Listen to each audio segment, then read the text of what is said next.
नमस्कार, मी ओजस सहस्रबुद्धे. आपण मागच्या व्हिडिओमध्ये भेटलो तेव्हा आपण पैगंबर मुहम्मद म्हणजेच प्रोफेट मुहम्मद यांच्या मृत्यूनंतर इस्लाम धर्मामध्ये दोन गट कसे पडले ते आपण बघितलं.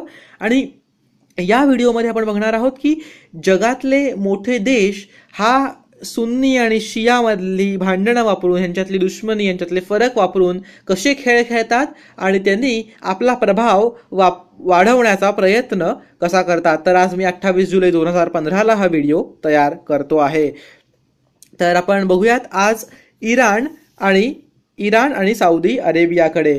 तर सौदी अरेबिया हा देश जगातला सगळ्यात जास्त प्रभाव असलेला सुन्नी देश आहे आणि सौदी अरेबिया आपल्याकडे असलेल्या भरपूर जास्त तेलातनं आलेल्या संपत्तीनी जगभरामध्ये आपला प्रभाव वाढवतात. तसं त्यांनी आज वहाबी इस्लाम, ज्याला आपण म्हणतो वहाबी इस्लाम म्हणजेच अत्यंत जास्त कठोर मुसलमान धर्म हा सौदी अरेबिया जगात पसरवायचा प्रयत्न करते.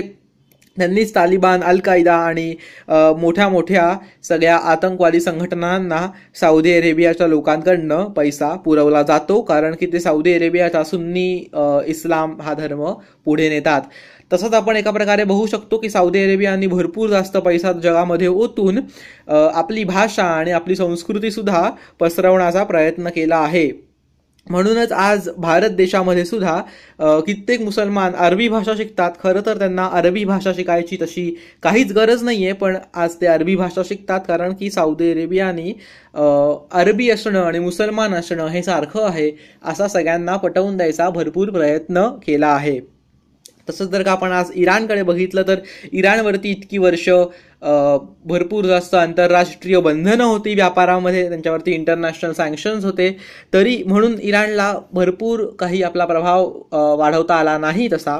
पण तरीही इराणनी भरपूर तसे प्रयत्न केलेत. आपण इराक आणि सिरियामध्ये त्यांचे प्रयत्न सफल झालेले बघू शकतो. तसेही शिया लोक जगामध्ये मुसलमानांपैकी फक्त 20% आहेत, त्यामुळे इराणला तसा आपला प्रभाव पसरवण्याचा चान्स कमी आहे. तरीही इराणनी भरपूर प्रकारे त्यांचा प्रभाव पसरवण्याचा प्रयत्न केला आहे. जसं आपण बघू शकतो की सिरियामध्ये बशर अल असाद त्यांचा सिरियाचा नेता आहे.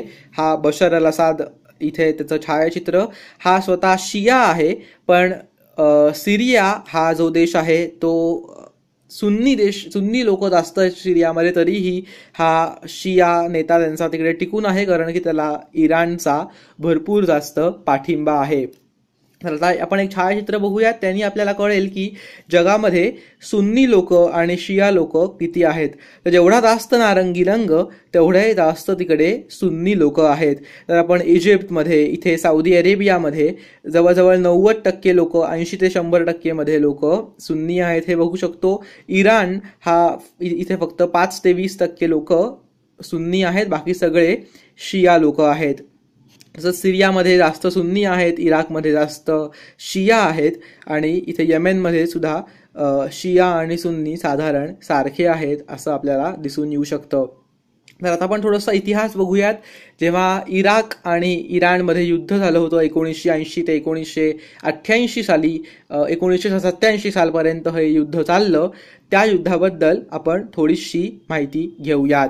तर इराक आणि इराणचं युद्ध हे 1980 मध्ये चालू झालं. तेव्हा सद्दाम हुसेन हा इराकचे नेते होते हे, आणि ते स्वतः सुन्नी होते. तर इराणचे आयतोल्ला जे आहेत ते स्वतः शिया आहेत. इराणही हा देश शिया देश आहे. आणि इराक या देशामध्ये आपण मगाशी जसं पाहिलं तसं जास्त शिया लोक आहेत, सुन्नी लोक कमी आहेत. काही 30% लोक फक्त सुन्नी आहेत इराकमध्ये, तर बाकीचे शिया आहेत. आणि हे इराणला खपत नव्हतं, हे इराणला चालत नव्हतं की शिया लोकांवरती एक सुन्नी माणूस राज्य करतोय. म्हणून इराण आणि इराकमध्ये त्यावेळेस युद्ध झालं. आपण इकडे बघू शकतो इराक आणि इराणमध्ये 1980 ते 1987 युद्ध चाललं. सौदी अरेबियाने इराकला भरपूर पाठिंबा केला कारण की सुन्नी नेत्याला टिकवून ठेवणं हे सौदी अरेबियाला त्या काळामध्ये आपल्या फायद्याचं भासलं. तर अशा प्रकारे हे सगळे देश अत्यंत जास्त पैसा ओतून, अत्यंत जास्त प्रयत्न करून आपला प्रभाव वाढवण्याचा भरपूर प्रयत्न करत असतात. आणि हे प्रयत्न काही जागी सफल होतात, काही जागी अत्यंत जास्त हिंसक रूप घेतात. जसं की आज आपण सिरियामध्ये आणि इराकमध्ये आयसिस आहेत ते बघू शकतो, अल कायदा आणि तालिबान लोकांकडे आपण बघू शकतो. हे सगळे एका प्रकारे आपला प्रभाव वाढवण्याचीच प्रयत्न होते, जे अत्यंत जास्त हिंसक आहेत आणि खूप लोकांना त्रास देतात. तर आपण जेव्हा पुढच्या व्हिडिओमध्ये भेटूयात तेव्हा आपण बघूयात की येमेनमध्ये जो आता क्रायसिस झाला, आपण ऑपरेशन राहत केलं आणि तिकडनं भारतीय लोकांना सोडवायची वेळ आली. इराक आणि सिरियामधल्या आयसिस सुद्धा शिया आणि सुन्नी यांच्यातल्या दुश्मनींनी कसे तयार झालेत आणि ते शिया आणि सुन्नी यांच्या दुश्मनींनी ते कसे आजही टिकून आहेत हे आपण पुढच्या काही व्हिडिओजमध्ये बघणार आहोत. आणि पुढच्या काही व्हिडिओजमध्ये आपण बाकीचे सगळे देश, भारत, चीन, अमेरिका, हे सगळे देश आपली संस्कृती वापरून, आपला धर्म वापरून आणि आपली भाषा वापरून जगावरती प्रभुत्व मिळवण्याचा, जगावरती आपला प्रभाव वाढवण्याचा प्रयत्न कसा करतात हे आपण बघणार आहोत. त्याला सॉफ्ट पॉवर डिप्लोमसी असं म्हणतात आणि त्याच्याबद्दलही आपण पुढच्या काही व्हिडिओजमध्ये शिकूयात. धन्यवाद. आपण पुढच्या व्हिडिओत भेटू तेव्हा येमेन, सिरियाबद्दल बोलू. आणि तुम्हाला आणखीन काही बघायची इच्छा असेल, आणखीन काही ऐकायची इच्छा असेल तर मला नक्की कमेंट्समध्ये सांगा खालती आणि मी त्याच्यावरती व्हिडिओ बनवायचा प्रयत्न करीन.